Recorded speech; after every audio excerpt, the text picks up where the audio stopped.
أشهد أن لا إله إلا الله وحده لا شريك له وأشهد أن محمدا عبده ورسوله أما بعد فأعوذ بالله من الشيطان الرجيم بسم الله الرحمن الرحيم الحمد لله رب العالمين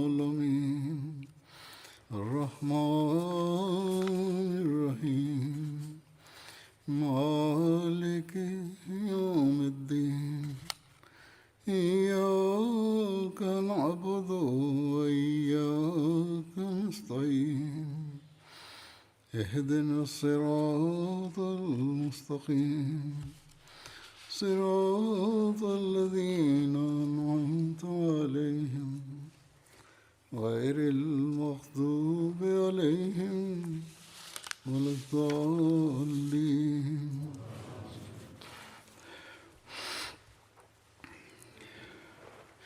لن تنالوا البر حتى تنفقوا مما تحبون وما تنفقوا من شيء فإن الله به عليم.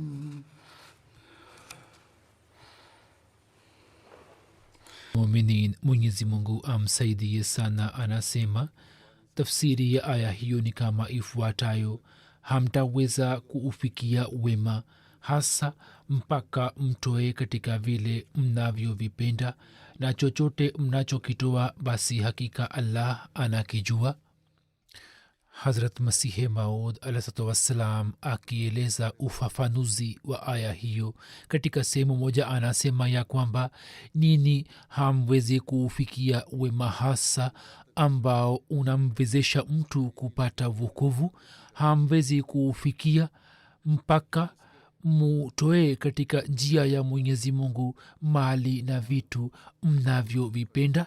Kisha alisema ya kwamba nini hamwezi kuufikia wema hasa mpaka mutoe mali katika kuwahurumia wanadamu, mali ambayo mnaipenda. Basi Mwenyezi Mungu ametoa umuhimu mkubwa kwa swala hilo la kujitolea, ya kwamba wema hasa ambao unamridhisha Mwenyezi Mungu sharti ni kwamba ufanywe kwa ajili ya kupata radhi ya Mwenyezi Mungu. Utahesabiwa katika wema wakati ambapo mtu atoe kitu anachokipenda kwa ajili ya kupata radhi ya Mwenyezi Mungu, na kisha kitu hicho kinakuwa sababu ya kumpatia wokovu. Katika sehemu nyingine Hatmasihi Maud alayhi salam alisema kwamba husi wema ya kwamba ngombe wa mtu fulani apate kuugua na aone kwamba sasa hawezi kupona, hapo aseme kwamba ngoja ni mtoe katika njia ya Allah. Au mwenye kuombaomba akicha, basi yeye apatiwe chapati za nyumbani zilizopikwa siku chache kabla, chapati ambazo hakuna mwenye kuzila katika nyumba. Vitu hivi havifai kwa ajili yake. Hivyo katika njia ya Allah mali inakubaliwa ambayo iwe yenye thamani kwa mtu fulani, na kisha mtu huyo kwa kujitolea mali hiyo ili aweze kupata radhi ya Allah aitoe, na huo ndio wema hasa na wa kweli, na ni jambo ambalo linaeleza kuhusu sifa yake ya kuwahurumia wanadamu, na ni jambo ambalo linatuambia ya kwamba katika mioyo yetu sisi tuna uchungu kiasi gani kwa wengine, na katika mioyo yetu sisi tuna shauku na tuna hisia za aina gani ili kuitumikia dini. Kisha hata masihi maud alahsatu wassalam anasema katika sehemu nyingine ya kwamba katika dunia hii binadamu anaipenda sana mali. ndiyo maana katika kitabu cha utabiri wa njozi imeandikwa ya kwamba mtu akiona katika ndoto ya kwamba akitoa ini amempatia mtu fulani, basi muradi wake ni mali. ndiyo sababu ya kwamba kwa ajili ya kujipatia uchamungu wa kweli na imani alisema lan tanalu lbirra hata tunfiku mima tuhibun, hamwezi kuufikia wema hasa mpaka mutoe vitu ambavyo mnavipenda sana, kwani kuwahurumia wanadamu na kuwatendea wema kunatuambia kuhusu haja ya kutoa mali, na kuwahurumia wanadamu ni kitu ambacho ni sehemu ya pili ya imani, na bila kufanya hivyo imani haiwezi kukamilika na kuimarika. maadamu mtu asipojitolea, kivipi anaweza kuwanufaisha wengine? ili aweze kuwanufaisha wengine na kuwahurumia wengine, kujitolea ni kitu muhimu. na katika aya hii lan tanalu lbirra hata tunfiku mima tuhibun, mafundisho hayo hayo ya kujitolea yametolewa. basi kutoa mahali katika njia ya allah ni kiwango cha wema na uchamungu wa binadamu. katika maisha ya abubakar raziallahu taala anhu, kiwango cha kujitolea kilikuwa chenye daraja kubwa na juu sana, kwamba mtume muhammad saa salam alipoeleza kuhusu haja yake, yeye akaja na mali yake yote ya nyumbani. basi hivi ni vivango vya kujitolea na kutoa mali mnavyo vipenda, ambavyo mfano wake wa hali ya juu kama asemavyo masihi mwaislam kwamba abubakar sidik raziallahu anhu aliusimamisha, na kisha masahaba sawa na uwezo wao na sawa na hali zao walisimamisha vivango hivi vya kujitolea. kisha katika zama za masihi maud alahsatu wassalam, sisi tuangalia na twaona ya kwamba kwa ajili ya kutimiza shabaha ya ujio wake ambayo ni kusambaza vitabu na kusambaza islam, mfano wenye hali ya juu aliusimamisha hata hakim maulana nuruddin raziallahu taala anhu ambaye alikuwa khalifatulmasih alawal. hivyo yeye alimwindikia hat masihi maud alah salam, na masihi maud salam alieleza habari hiyo ya kwamba nafsi yangu ijitolee kwako, kila kitu nilicho nacho si cha kwangu bali ni ya kwako, na mimi nasema kwa unyenyekevu na kwa ukweli mkubwa ya kwamba ikiwa mali yangu yote itumike katika njia ya allah, basi nitaelewa kwamba mimi nimefanikiwa. kisha aliandika kwamba mimi nina munasaba nawe kama alivyokuwa faruk, basi mimi niko tayari kujitolea kila kitu, na niombee kwamba mauti yangu iwe mauti ya masidiki. kisha kulikuwa na masahaba wengi wa masihi maud alah salam ambao sawa na uwezo wao na nguvu zao walijitolea na wakajitolea mpaka hat masihi maud alahsatu wassalam alisema kwamba ninapoona kujitolea kwao nashikwa na mshangao. masahaba hawa kwa nini walijitolea? wakajitolea ili waweze kuwa wasaidizi wa hat masihi maud alahsatu wassalam katika shabaha ya ujio wake ambayo ni shabaha ya kusambaza islam, na walijitolea ili kwa kujitolea kwao wakiwa na uchungu wa kuwahurumia wanadamu waweze kuingia katika jumuiya ya mtumishi mkweli wa mtume muhammad sallallahu alaihi wasallam, na waweze kuchangia mchango wao katika swala la kukamilisha mwongozo.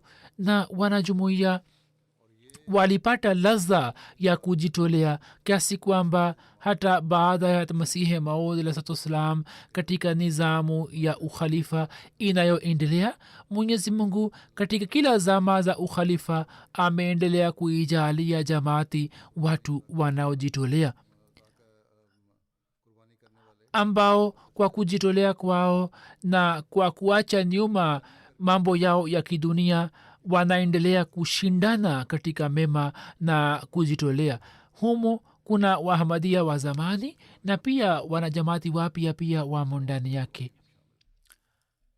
ambao mifano ya baadhi yao nitaiweka mbele yenu ya kujitolea kwao kwa vyovyote vile hutuba ya leo ni hutuba ya kwanza ya mwezi wa januari na kikawaida hiyo inakuwa kuhusu mwaka mpya wa wakfe jadid almusleh maud raziallahu anhu mwaka 1957 alikuwa ameanzisha mpango huo wa wakfe jadid alioanzisha ili kufanya mahubiri na malezi katika vijiji mwanzoni mpango huo ulikuwa kwa ajili ya wanajumuiya wa pakistan tu kisha katika zama za ukhalifa wa nne mpango huo ulipanuliwa na kusambazwa katika nchi zote na mchango unaopatikana katika wakfe jadid unatumika katika nchi mbalimbali za afrika kwa ajili ya mahubiri na malezi khalif zirabi rahimahullah alikuwa ameeleza na kikawaida hiyo ndio inayoendelea kufanywa hadi leo kipato cha mchango huo kinatumika katika afrika na kwenye nchi zingine maskini wanajumuia kwa fadhila na msaada wa allah wanashiriki katika mpango huo kwa kushindana katika mema na sio maana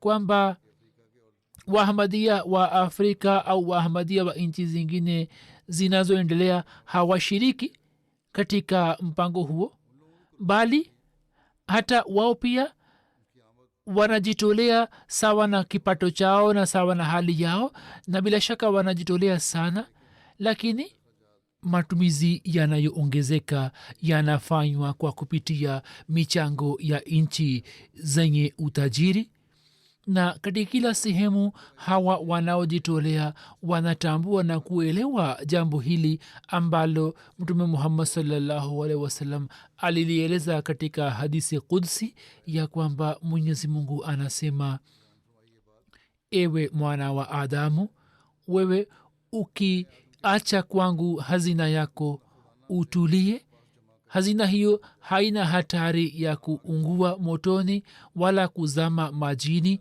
na haina hatari ya mwizi hazina ulioweka kwangu nitakupatia yote siku ile ambapo utakuwa na haja yake zaidi kuliko vote hivyo kujitolea katika njia ya allah kuna mnufaisha mtu katika dunia hii na pia katika siku ya akhira baada ya kifo chake pia kitamnufaisha mwenyezi mungu anasema katika kurani tukufu ya kwamba wama tunfiqu min khairin yuwaffa ilaikum wa antum la tuzlamun wama tunfiqu min khairin yuwaffa ilaikum wa antum la tuzlamun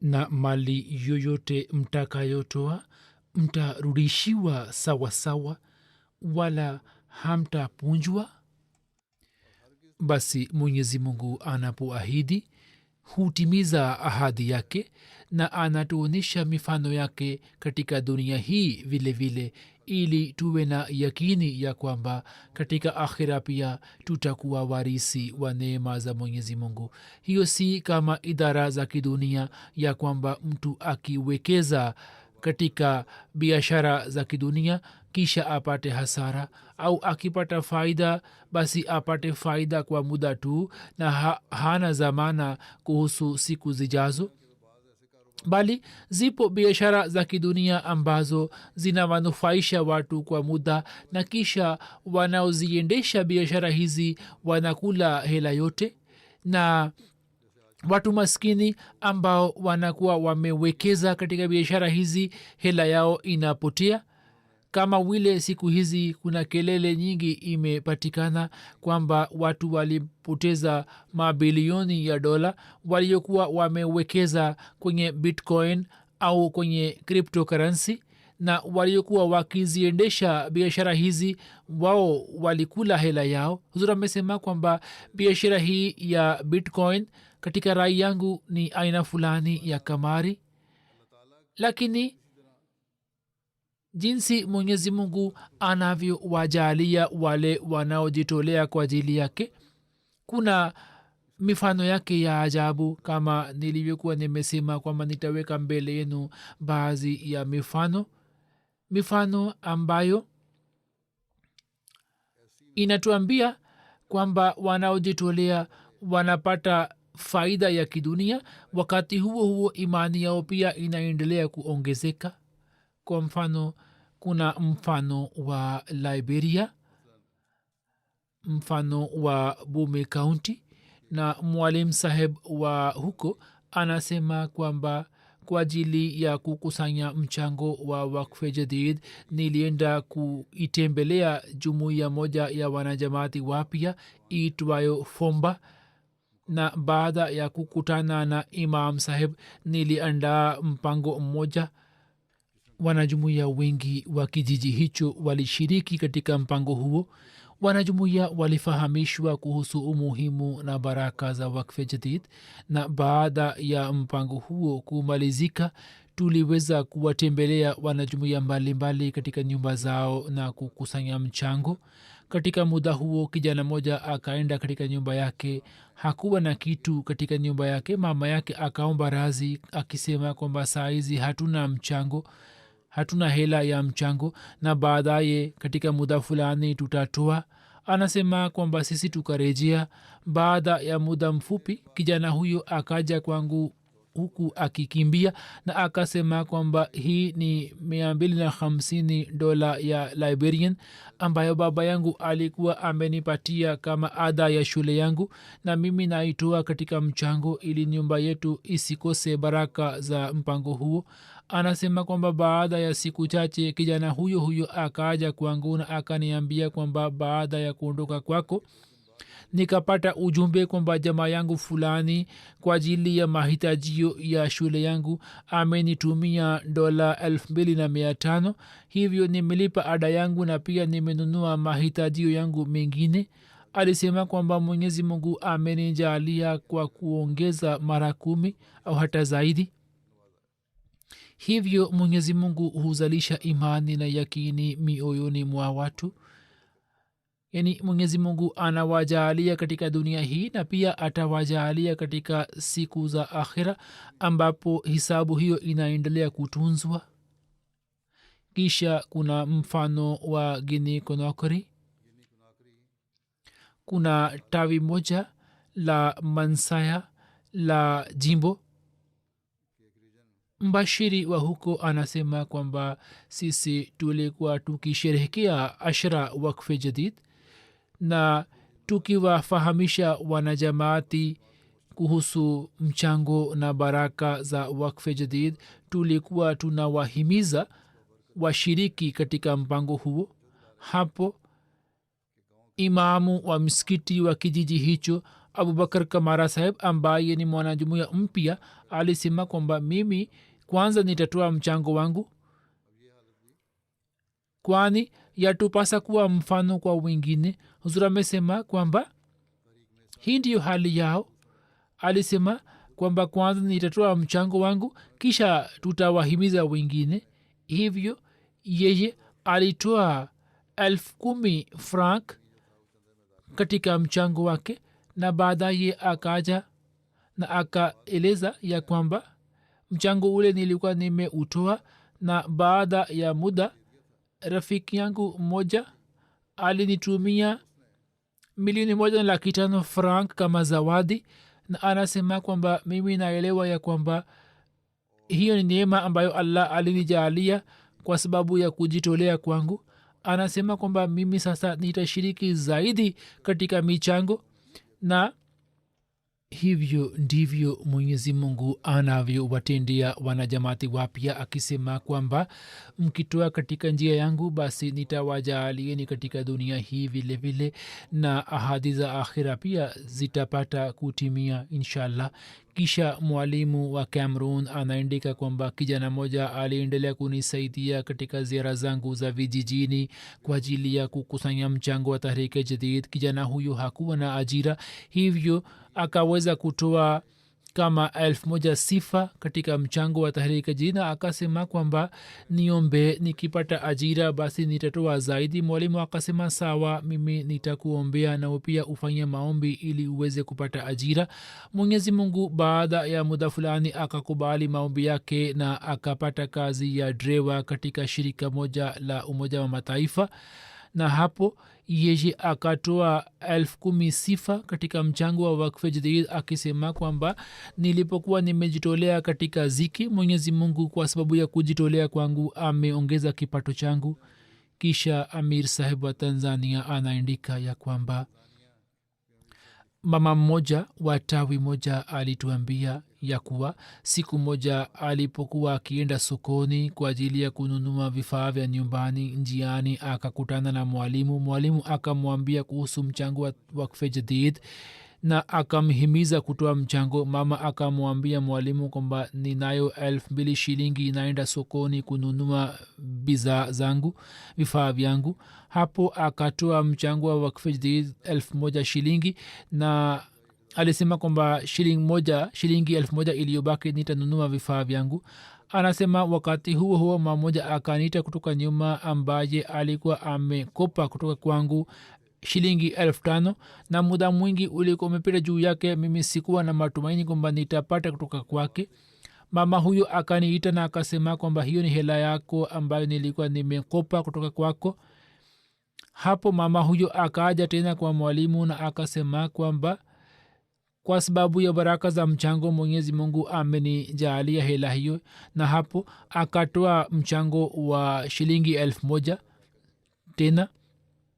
mwalimu wa liberia anasema kwamba kuna tawi moja la ganta la liberia, kuna mwanajamaati wa tawi hilo aitwaye aisha sahiba. tulienda katika nyumba yake na tukamhimiza kushiriki katika mchango wa wakfe jadid. ya akasema kwamba saizi mimi sina kitu, lakini nini mubaki hapa, ngoja nifanye mpango ili nini msirudi katika nyumba yangu bila kupata chochote. huzuri amesema hiyo pia ni wasiwasi wao kwamba wao wasiende bila kupata chochote.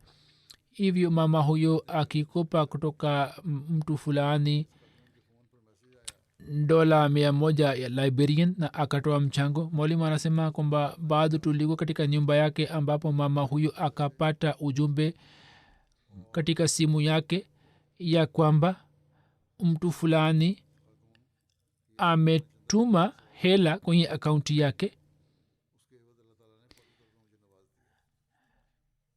mama huyo akasema kwamba mchango niliotoa kwa sababu ya kujitolea kwangu mwenyezi mungu amenirudishia hela hiyo.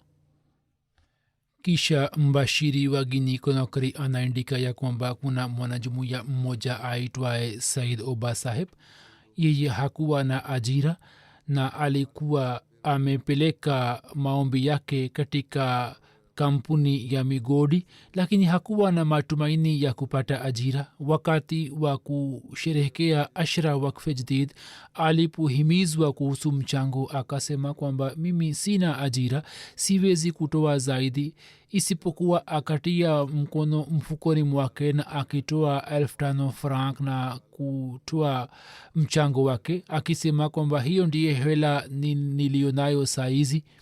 anasema kwamba baada ya kutoa mchango huo siku 5 baadaye akapata ofa kutoka kampuni moja ya migodi ambapo ye alikuwa hakupeleka ombi lake, na kwa fadhili ya allah akapata ajira kwa mshahara wa 500,000 franc kwa mwezi.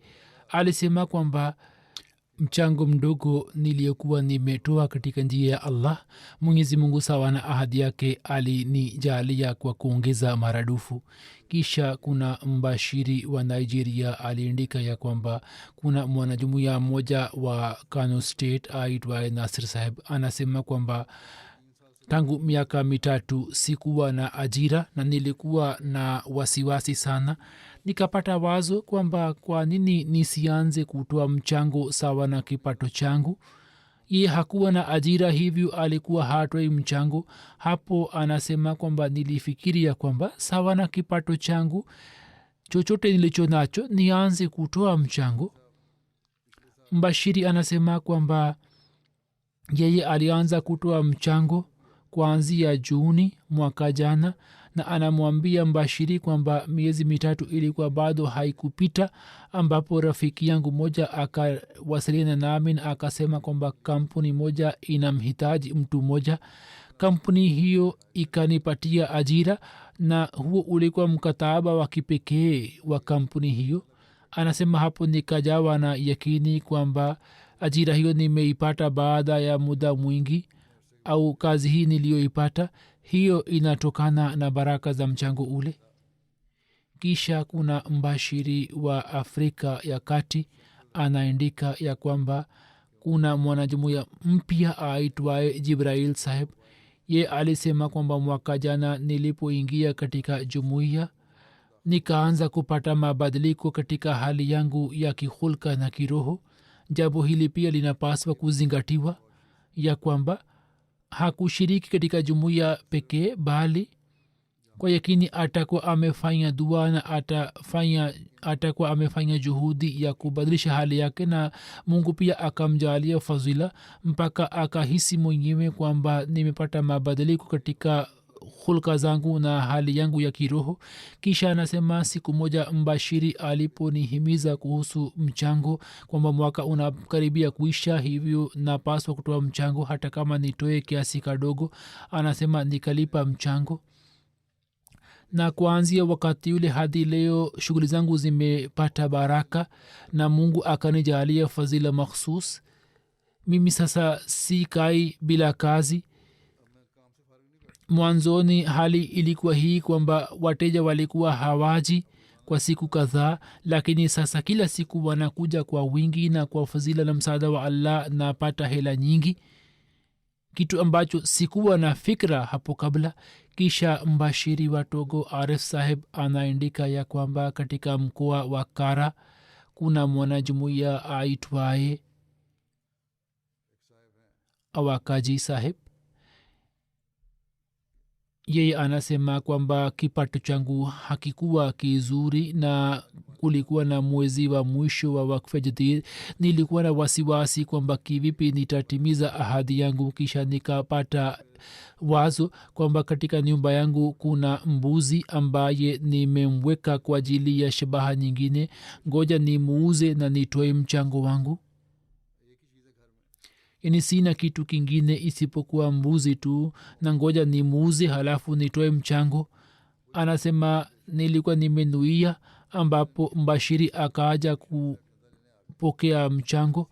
Siku ile ile mtu mmoja alikuwa amechukua mkopo kipindi fulani na sikuwa na matumaini kwamba mtu huyu atanirudishia. Yeye akaja kunipatia hela ile, na hela ile nikatoa katika mchango wa wakfu jadid. Niliponuia basi Mwenyezi Mungu akaniandalia mpango. Nilipoamua kutoa kitu nilichokipenda, Mwenyezi Mungu akanijalia, kwani yeye anajua hali ya mioyo. Rais wa Marshall Island Sajid Iqbal Saheb anasema kwamba kuna mama moja Muhammadia Bi Lorin Sahiba anasema kwamba kwa sababu ya kujitolea Mwenyezi Mungu amenijalia na amewajalia wanafamilia wangu fadhila nyingi. Mwanzoni sisi tulikuwa hatushiriki katika swala la kujitolea, kwani hatukuwa na yakini kwamba kwa sababu ya kujitolea Mwenyezi Mungu kwa kiasi gani anatia baraka na analeta baraka zake. Hatukuwa na hela wakati ule, hata ilikuwa vigumu kujikimu, na ilikuwa vigumu kutimiza mahitajio ya nyumbani. Lakini tulipoanza kusikiliza hutuba kuhusu baraka za kujitolea, hapo tulifikiri kwamba ngoja tushiriki katika swala la kujitolea. Hivyo anasema kwamba tukaanza kujitolea na kutoa michango. Sasa ni fadhila ya Mwenyezi Mungu kwamba sisi tunapata kipato cha kujikimu na hatuna shida yoyote. Na mara nyingi kinachotokea ni kwamba tunapokea hela nyingi kutoka sehemu mbalimbali ambapo sisi tunakuwa hatuna fikra au wazo lolote kuhusu sehemu hiyo, na tukitoa kwa kiasi chochote Mwenyezi Mungu anaendelea kutujalia na kutupatia kwa kuongeza maradufu. Kutoka India, Inspector Sahib Waqf Jadid anasema kwamba katika jamaat ya Melapalam, Tamil Nadu, nilienda kukusanya mchango wa Waqf Jadid. Nikakutana na mwanajumuiya mmoja mwaminifu. Bwana huyu akaniambia kwamba mwaka 2014 nilikuwa nimefanya bayati na Mwenyezi Mungu alikuwa amenijalia kushiriki katika jumuiya ya Waislamu wa Ahmadiyya. Mtu huyo alisema kwamba wakati ule nilipojiunga na jamaati nikaandikisha ahadi yangu ya Waqf Jadid kama 4,000 rupia na nilikuwa nimetoa mchango wangu, kwani wakati ule huo ndio ulikuwa uwezo wangu. Kisha nikaendelea kuongeza mchango wangu na Mwenyezi Mungu kwa sababu yake akaendelea kunipatia maendeleo katika biashara yangu. Na baada ya muda fulani watu wote wa familia yangu wakafanya bayati, na anasema kwamba kwa fadhila na msaada wa Allah mwaka huu ahadi yangu ya Waqf Jadid imefika hadi 500,000 rupia. Na anasema kwamba mwaka jana katika mwezi wa Ramadhan nilikuwa nimetoa mchango wangu huo wa 500,000, na alisema kwamba hata kwa sababu ya janga la korona na masharti mbalimbali ya vikwazo, mimi sikupata hasara yoyote katika biashara yangu, bali biashara yangu ikaendelea kuzidi na kuongezeka. Na sasa kwa fadhila ya Allah biashara yangu ikitoka India imesambaa hadi Thailand. Hizi zote ni baraka za mchango. Tunamesema kwamba hizi ni fadhili za Allah, na biashara hiyo sio biashara ya aina fulani ya kamari, bali amewekeza hela, akafanya juhudi na akatoa katika njia ya Allah, na hapo Mwenyezi Mungu akamjalia kwa kuongeza maradufu. Kisha kuna mfano mwingine wa India. Mbashiri mkuu wa huko ameandika kwamba kutoka Malampuram, Kerala, Nazim Sahib Mal, Inspector Sahib Waqf Jadid, alienda kufanya ziara wakati wa mwisho wa mwaka wa Waqf Jadid. Anasema alikuja katika maeneo yetu. Hapo akapokea simu kutoka mwanajamaati mmoja. Mwanajumuiya huyo ambaye ni mfanya biashara akampigia simu na akasema kwamba tafadhali uje kwenye kampuni yangu, nimejenga kampuni na nimetengeneza sehemu yake moja ambapo na kuomba uje ufanye maombi. Tulipofika huko, bwana huyo akatupatia chek ya 1,000,000 rupia, na pia kwa ajili ya ziara akatupatia gari yake kubwa akijaza mafuta ndani yake. Sisi tukasema kwamba gari ndogo hata inatosha kwa ajili yetu. Ye akasema kwamba hapana, kwa ajili ya wajumbe watokao markaz lazima gari iwe nzuri na inayoaminika ili muweze kusafiri kwa amani. Alisema kwamba hela hiyo nilikuwa nimeweka kwa ajili ya kusajili mali yangu na jaida yangu fulani, lakini sasa nimetoa katika mchango wa Waqf Jadid na nimeahirisha tarehe hiyo ya kusajili mali mbele. Baada ya siku chache bwana huyo anasema kwamba nikapata hela nyingine kubwa ambayo ilikuwa nyingi sana kuliko hela ile, yani 1,000,000 aliyoitoa katika mchango wa Waqf Jadid. Kutoka Mauritius, mama moja aitwaye Miss Shibriz Sahiba anasema kwamba nilipata zawadi kutoka kwa wazazi wangu kama zawadi ya sherehe yangu ya kuzaliwa, na mimi nikaamua kutoa hela ile katika mchango wa Waqf Jadid Tahrik Jadid. Yani rupia 500 katika kila mpango, na nilikuwa nimetunza hela hiyo kwenye bahasha moja. Wakati ule nilikuwa napitia maradhi yangu fulani ambapo amu yangu na binamu yangu walikuja kukutana nami na wakanipatia bahasha moja, na kwenye kila bahasha kulikuwa na 5,500 rupia. Mimi kwa kuona hali hiyo nikashikwa na mshangao kwamba Mwenyezi Mungu amenijalia neema hiyo kwa kuongeza mara 10. kisha sadr jamaat wa georgia anasema kwamba kuna mwanajamaati moja aitwaye muhammad abu hamad saheb, anatokana na palestina na anaendelea kusoma masomo ya tiba katika georgia.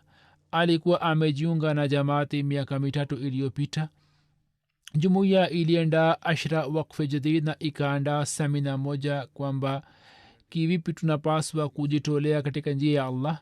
anasema kwamba wakati ule mimi nilikuwa na dola 300, nikaamua kwamba nusu yake nitaitoa katika wakfe jadid, kwani nilikuwa naikumbuka aya ile isemayo kad aflaha man zakaha, kwa yakini amefanikiwa yule aliyetakasika. hivyo baada ya kulipa mchango na kufanya matumizi mengine katika akaunti yangu, mwisho ni wa mwezi kilichobaki ni dola 2 tu. mwishoni mwa desemba kutoka palestina baadhi ya jamaa zangu waliamua kuja kukutana nami hapo georgia. nilikuwa na wasiwasi kwamba kivipi nitaweza kuwahudumia na kuwatumikia, lakini siku ile ambapo wageni wakaja, mwenyezi mungu kwa fadhili na msaada wa allah kwa kupitia mtu fulani akanisaidia na kwenye akaunti yangu ikaingia $1,000. hapo daima namshukuru mwenyezi mungu juu yake, na naona kwamba hizi zote ni baraka za mchango. huzuri amesema kwamba njia ya kutafakari tu, mtu wa dunia anafikiri kivyake, lakini mtu wa dini anatafakari kwamba hizi zote ni fadhila za allah zinazotokana na kujitolea kwake katika njia yake.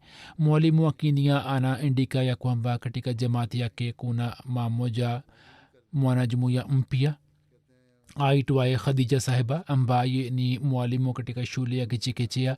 ye aliandikisha shilingi 500 katika mchango wa wakfe jadid na akalipa mchango wake. anasema kwamba nilienda kumpatia risiti shuleni. siku yayo akaja katika nyumba yangu na akamwambia mke wangu ya kwamba mimi nataka kutoa shilingi 500 zaidi katika mpango huo, na alisema kwamba nataka kutoa ili kwa ujumla mchango huo uwe 1,000 na mwenyezi mungu anijalie baraka zaidi. anasema nilipofika nyumbani mke wangu akaniambia na mimi nikaandika risiti yake. anasema nilipoenda kumpatia risiti, mama huyu akaniambia kwamba kuna kijana wangu anayesoma kwenye college kwa ajili ya matumizi yake ya kimasomo. nilikuwa nimepeleka ombi langu serikalini ambalo lilikuwa halikukubaliwa, lakini leo nikapata simu kutoka college kwamba matumizi yake ambayo kwa ujumla yalikuwa 30,000 shilingi yameingizwa kwenye akaunti ya shule kutoka serikali. anasema kwamba juu ya jambo hilo nikapata utulivu mwingi. amir saheb wa indonesia anaandika ya kwamba kuna mwanajumuiya mmoja aitwaye abdurahim saheb, anatokana na tawi dogo. anasema kwamba kila mwaka mimi natoa mchango wangu wa wakfe jadid. miaka ya 2019 na 2020 ilikuwa miaka migumu kwangu, kwani katika miaka hiyo mimi sikuwa na ajira. anasema muda mchache kabla mimi nikajiuzulu kutoka kazi yangu na nikaanza kufanya biashara, lakini sikuweza kufanikiwa na kipato changu kilikuwa kimepungua mpaka kikakuisha.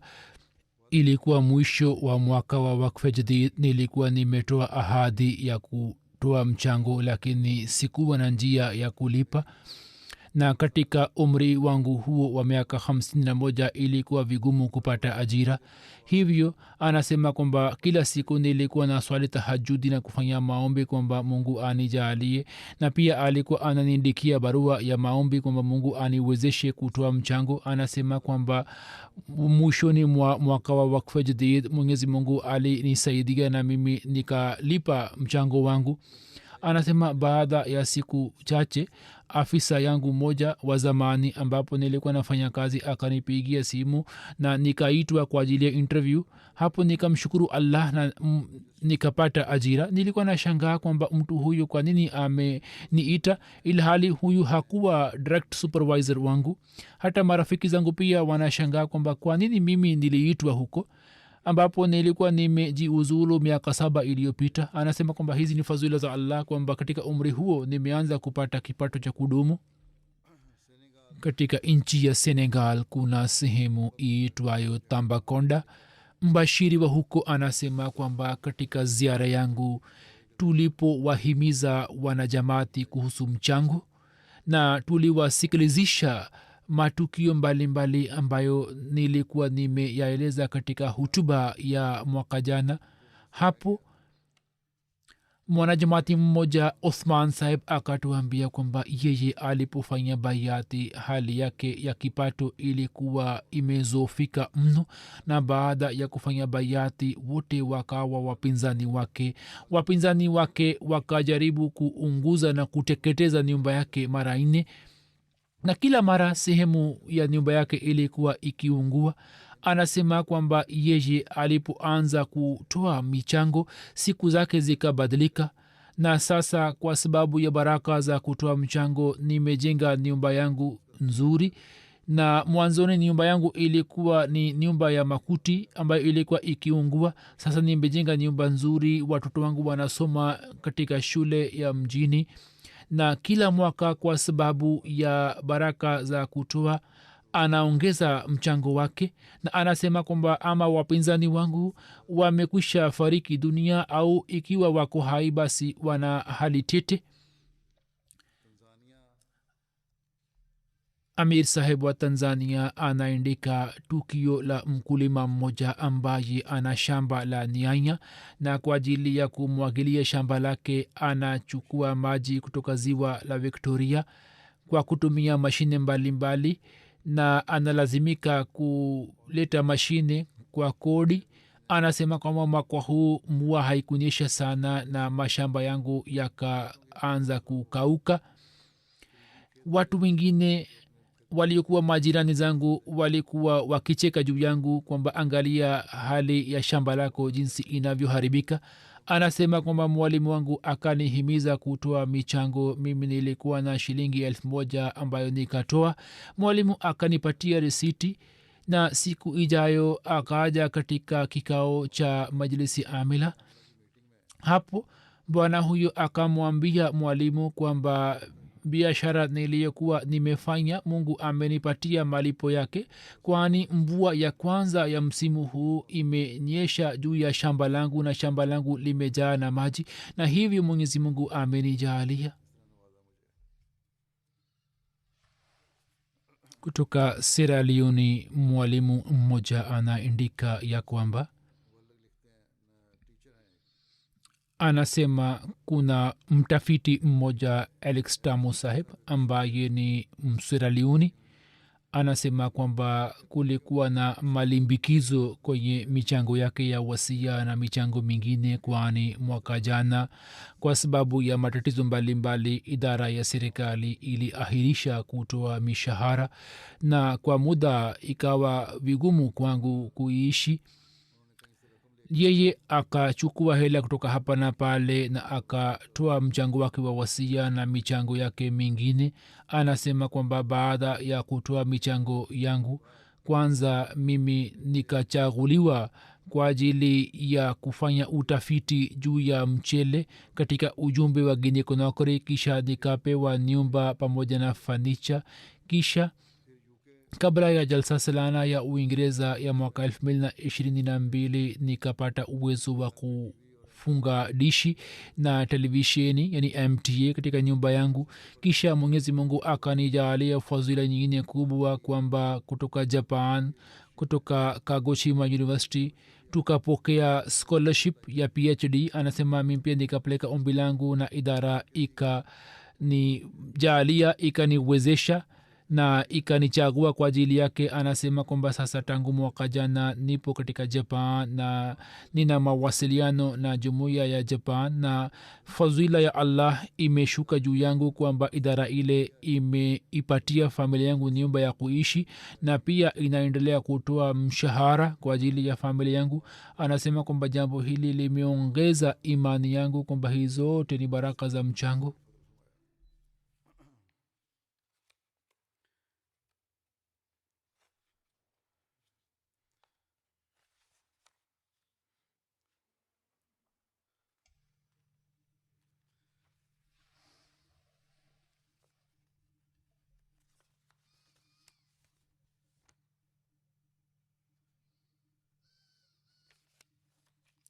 Katika wanajumuiya bali hata katika wanajumuiya wapya pia kutoa mali kwa ajili ya kupata radhi ya Allah, mifano yake mingi tunaiona hapa na pale. Hivyo mbashiri wa jimbo la Sierra Leone mkoa wa Miamba yeye anaandika ya kwamba katika hutuba yangu niliwahimiza waahmadia kuhusu mchango wa wakfe jadid, nikiwasimulia tukio la sahaba aliyekwenda msituni na shoka yake na akakata kuni na kipato chake alichokipata akampatia mtume sallallahu alaihi wasallam. Anasema kuna kijiji kiitwacho Dodo, mwanajumuiya mmoja anakuja kuswali sala ya Ijumaa. Siku moja mwanajabati moja Qasim saheb alikuja wakati wa mchana na akatoa mchango mkubwa akisema kwamba hiki ni kipato changu chote ambacho nakitoa katika mchango wa wakfe jadid. Tulipomwambia kwamba yeye aweke kwake hela kwa ajili ya matumizi yake, akasema kwa jaziba kwamba siku ile ulipokuwa umeeleza tukio la sahaba nilikuwa nimeamua kwamba mimi nitafuata mfano huo, hivyo uchukue hela yote, Mungu atanijalia zaidi. Kisha Amir saheb wa Tanzania anaandika ya kwamba mwalimu wa mkoa wa Shianga alieleza ya kwamba kuna kijiji kimoja ni sehemu mpya iitwayo Simbachai na jumuiya mpya imepatikana huko. Hadi mwezi wa Desemba wanajumuiya wapatao 39 wamekusha fanya bayati na kuingia katika jumuiya. Mwezi uliopita jumuiya imepatikana huko. Mwalimu saheb anasema kwamba katika mwezi wa Desemba nilienda kuyatembelea matawi yangu, nikapita katika sehemu hiyo mpya. Waliofanya bayati wa hapa mwanzoni walikuwa hawana dini, hivyo kwa ajili ya malizi yao tunaendelea kujikita kuhusu swala na mafundisho ya Qurani tukufu. Baada ya swala ya zuhuri tulifanya tarbiyati class, na katika darasa hilo mwalimu saheb akawafahamisha kuhusu njia ya kuswali na mambo mengine ya kifikha. Mwanajumuiya mmoja alipoona receipt book katika begi la mwalimu akamuuliza kwamba hiyo ni nini. Mwalimu akasema kwamba huu ni mwezi wa mwisho wa mwaka wa wakfe jadid, na hivyo sisi tukikusanya mchango wake tunatakiwa kupeleka ripoti kwa huzur ili ripoti yetu ifike kwa khalifatul masih. Kila mwanajumuiya anayeshiriki katika mchango anapatiwa risiti.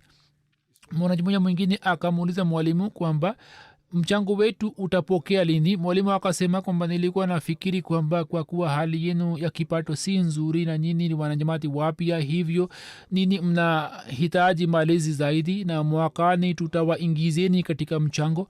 Hapo wanajamati wote wakasema kwamba ina maana mwaka huu majina yetu hayatapelekwa kwa Khalifatul Masih, hiyo haiwezi kutokea.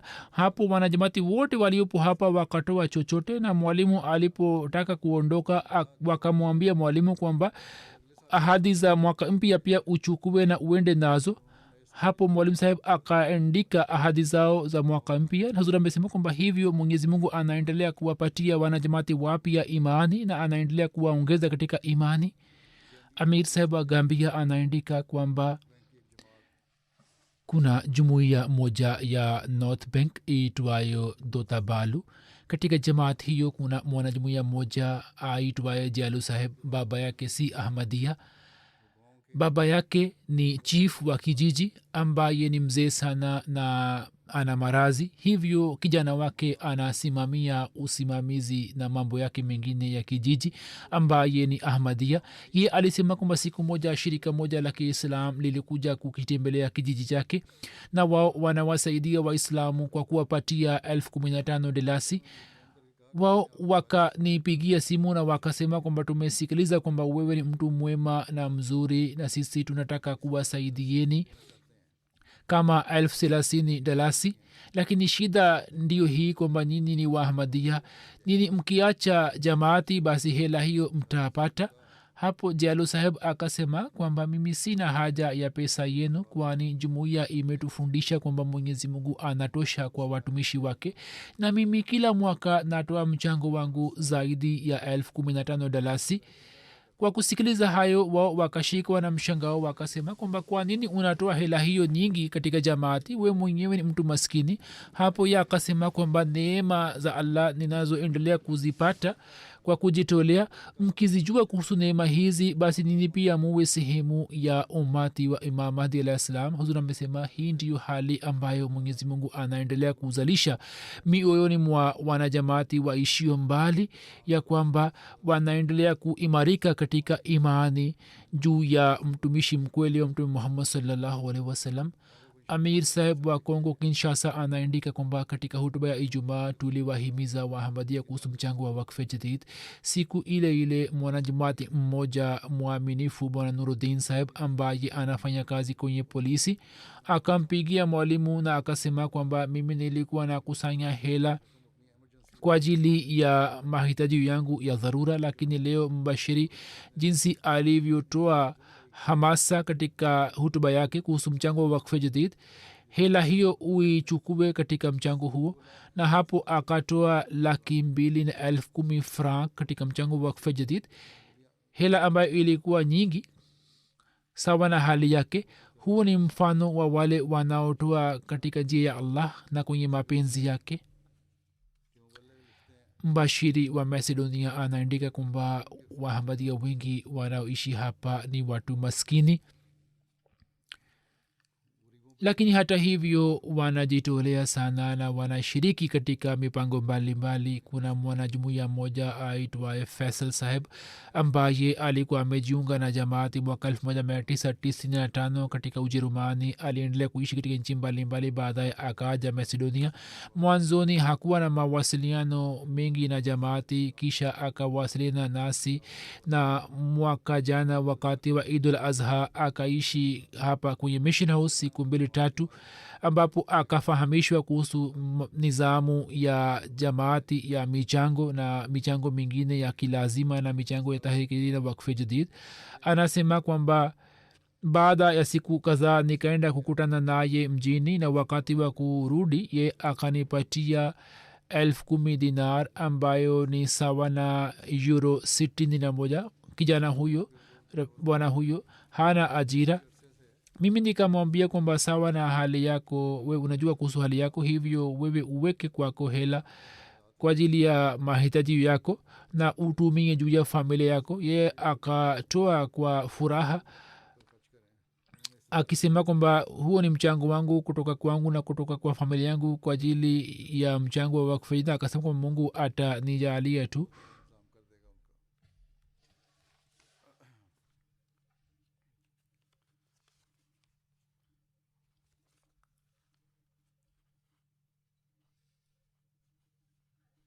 hivyo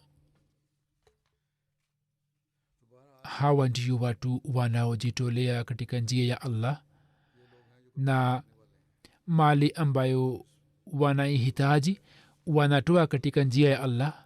sayidina ahmad alah salam anasema kwamba haiwezekani kwamba nini muipende mali na pia mumpende allah.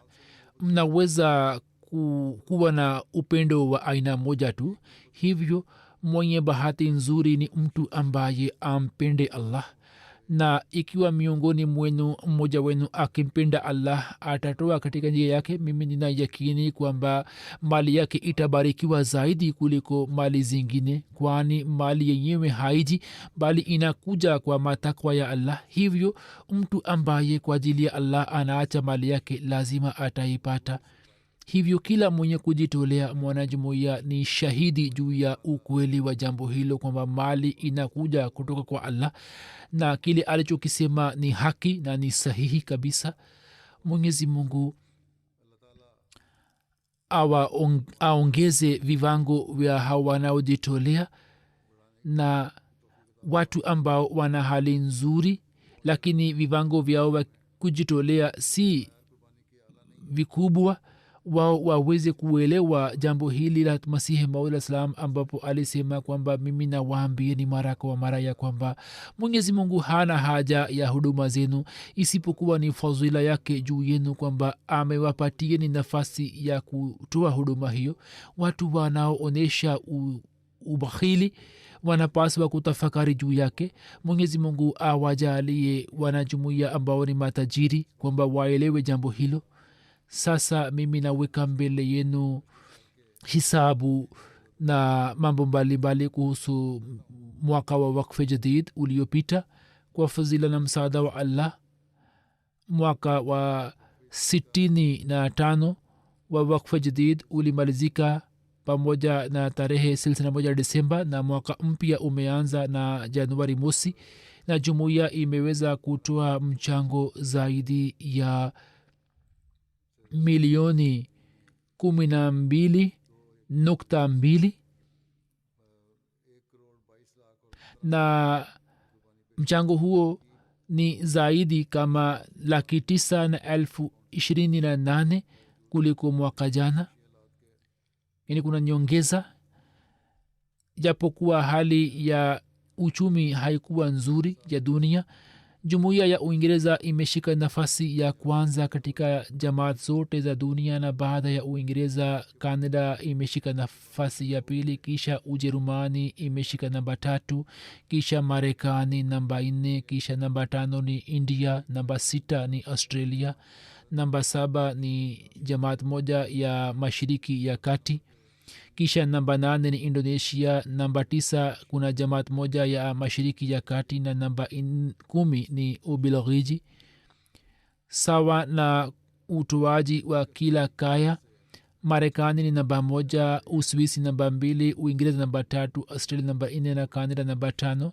katika jamaat za afrika, jumuiya zilizoweza kutoa mchango mzuri, namba 1 ni ghana, namba 2 mauritius, namba 3 ni nigeria, namba 4 ni burkina faso, namba 5 ni tanzania, namba 6 liberia, namba 7 gambia, namba 8 uganda, namba 9 sierra leone na namba 10 ni benin.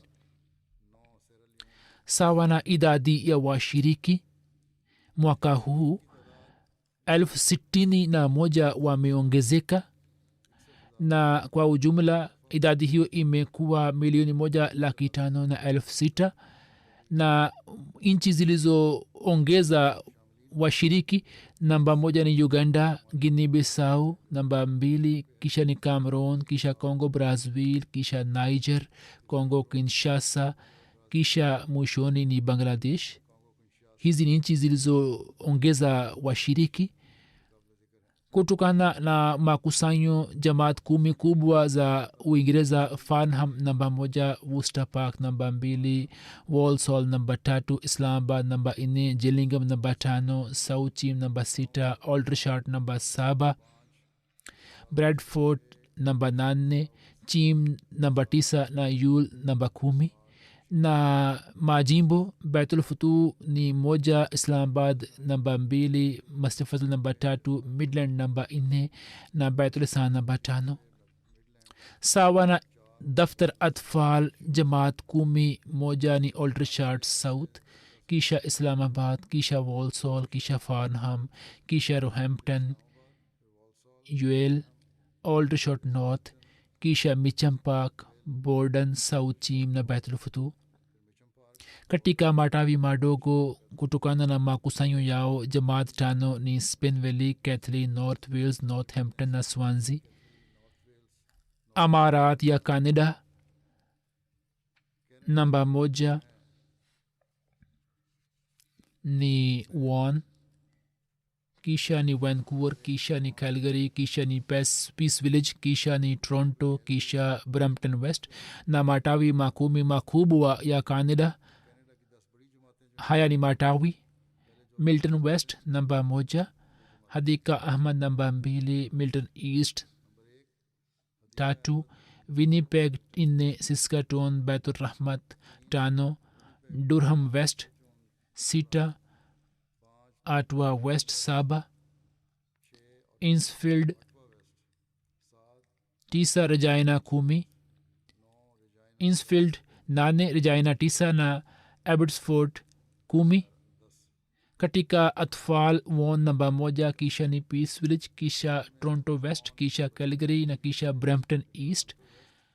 Katika daftar atfal matawi matano mwanzoni yalikuwa imarat, haya ni matawi: Eldry, St Catherine, Hadika Ahmad, Innisfield, Bradford East. Amarat 5 ya Ujerumani: namba 1 ni Hamburg, namba 2 Frankfurt, namba 3 Wiesbaden, kisha ni Grosgro na kisha ni Redstedt. Na matawi 10 ndani yake kuna Rudermark, Rudgau, kisha ni Mainz, Halka Baitur Rashid, Neuss, Floresheim, Nida, Mehdiabad, Freiburg na Koblenz. Katika atfal majimbo matano: Hessen Mitte 1, Hessen South West 2, Hamburg 3, Tonson 4 na Wiesbaden 5. matawi 10 ya Marekani: namba 1 ni Maryland, kisha North Virginia, kisha Los Angeles, kisha Detroit, Silicon Valley, kisha Boston, kisha Austin, kisha Oshkosh, kisha Rochester, kisha Phoenix. Na katika daftar atfal matawi 10 ni South Virginia, North Virginia, Maryland, Seattle, Orlando, Austin, Silicon Valley, Oshkosh, Portland na Zoin. matawi matatu makubwa ya Pakistan yaliyoshika namba 1, 2 na 3. Hazur amesema kwamba katika nchi ya Pakistan ijapokuwa sarufu imepata shida, lakini hata hivi wameongeza sana sarufu yao, imekosa umuhimu zidi ya paundi. Hata hivyo wamefanya juhudi kubwa. Lahore imeshika namba 1, kisha ni Rabwa, kisha 3 ni Karachi. Na katika wilaya Islamabad namba 1, kisha ni Sialkot, kisha Faisalabad, Gujarat, Gujranwala, Sargoda, Umarkot, Multan, Mirpur Khas na Dera Ghazi Khan. Na kutokana na makusanyo yao matawi 10: Islamabad mjini, Defense Lahore, Township Lahore, Daruzikar Lahore, Model Town Lahore, Ilham Iqbal Town Lahore, Rawalpindi mjini, Azizabad Karachi, Samanabad Lahore na Mughulpura Lahore. Katika daftar atfal matawi matatu makubwa: 1 Lahore, 2 Rabwa na 3 ni Karachi. Na katika wilaya nafasi za wilaya kwenye daftar atfal: Islamabad namba 1, kisha Sialkot, kisha Faisalabad, Sargoda, Umarkot, Mirpur Khas, Narowal, Nankana Sahib na Jehlam na kisha ni Quetta. Matawi yaliyofanya juhudi kubwa ni miji mikubwa pia ndani yake: Gujranwala mjini, Gulshan Jami Karachi, Sadr Karachi, Rawalpindi Kent, Baitul Fazl Faisalabad, Karimnagar Faisalabad, Sialkot mjini, Peshawar, Sargoda na Okada. Mikoa 10 ya nchi ya India: Kerala, Tamil Nadu, Karnataka, Jammu Kashmir, Telangana, Odisha, Punjab, West Bengal, Maharashtra na Delhi. Na matawi 10 yaliyoshika nafasi ni Coimbatore, kisha ni Hyderabad, kisha Qadian, kisha Karolai, kisha ni Pathapariyam, kisha ni Bangalore, kisha ni Malayapalayam, kisha ni Kolkata, kisha ni Calicut, kisha ni Kerang. Jamaat 10 za Australia: namba 1 ni Castle Hill, Melbourne, Long Warren, Marsden Park, Logan East, kisha ni Melbourne Berwick, Penrith, Perth, Adelaide South, Melbourne Clyde, na Adelaide West. Katika watu wazima matawi yao yalioshika nafasi namba 1 ni Castle Hill, kisha ni Melbourne Long Warren, Marsden Park, Melbourne Berwick, Logan East, Penrith, Perth, Adelaide South, Adelaide West na Melbourne Clyde. Katika atfal yani kwa watoto namba 1 ni Melbourne Long Warren, kisha ni Logan East, kisha ni Penrith, kisha ni Perth, kisha Castle Hill, kisha Melbourne Clyde, kisha Adelaide South, kisha ni Melbourne Berwick, kisha ni Mount Druitt na kisha ni Melbourne West. Mwenyezi Mungu